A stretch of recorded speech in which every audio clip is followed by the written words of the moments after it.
Hi friends, welcome to our channel Kammanaina రుచులు.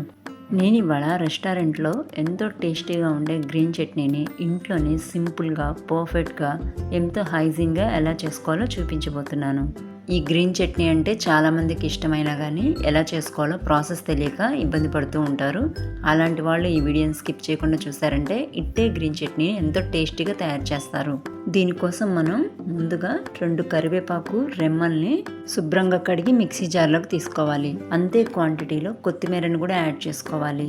వీటికి double క్వాంటిటీలో పుదీనాని యాడ్ చేసుకోవాలి. గ్రీన్ చట్నీకి పుదీనా ఎక్కువ తీసుకుంటే టేస్ట్ బాగుంటుందండి. దీంట్లో కట్ చేసి పెట్టుకున్న 3 పచ్చిమిర్చిని కూడా యాడ్ చేసుకోవాలి. దీనిలో టేస్ట్ కోసం కొద్దిగా పచ్చి కొబ్బరిని కూడా యాడ్ చేసుకోవాలి. పచ్చి కొబ్బరిని ఇలా చిన్న చిన్న ముక్కలుగా కట్ చేసుకొని తీసుకోవాలి. పచ్చి కొబ్బరి మాత్రం ఖచ్చితంగా ఫ్రెష్గా ఉండాలండి. ఎండు కొబ్బరి అస్సలు వాడకూడదు. దీంతో పాటు అంగుళం అంతా చింతపండును కూడా యాడ్ చేసుకోండి. దీంట్లోనే రుచికి సరిపడా ఉప్పును కూడా యాడ్ చేసుకోండి. గ్రీన్ చట్నీ పర్ఫెక్ట్గా రెస్టారెంట్లో వచ్చేటట్లుగా రావాలంటే దీంట్లో వేయాల్సిన మెయిన్ ఇంగ్రీడియంట్స్ ఉన్నాయండి. అల్లము ఇంకా షుగరు. మనం తీసుకున్న చట్నీ క్వాంటిటీకి అంగుళం అంతా అల్లాన్ని ఇలా చిన్న చిన్న ముక్కలుగా కట్ చేసుకొని యాడ్ చేసుకోవాలి. దీంతో పాటు షుగర్ 1 టేబుల్ స్పూన్ యాడ్ చేసుకుంటే సరిపోతుంది. మెయిన్గా షుగరు మింటు కాంబినేషను టేస్ట్లోనే కాదు, హెల్త్ పరంగా కూడా ది బెస్ట్ కాంబినేషన్ అని చెప్పచ్చు.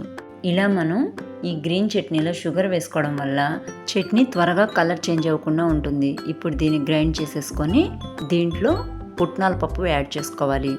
పుట్నాలంటే వేయించిన శనగపప్పు, చట్నీ పప్పు అంటారు కదండి, అవి.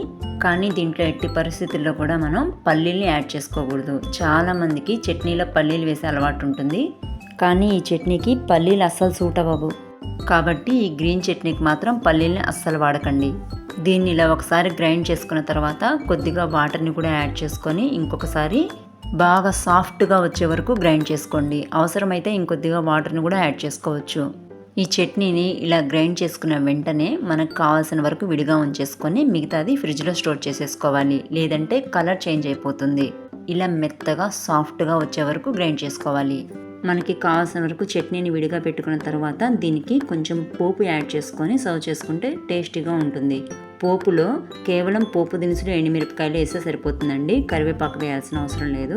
ఈ చట్నీలో మనం ఎన్ని ఇంగ్రీడియంట్స్ వేసినా సరే వాటి ఫ్లేవర్స్ ఏమీ తెలియదు. ఎందుకంటే పుదీనా వాటిని అన్నిటినీ డామినేట్ చేస్తుంది.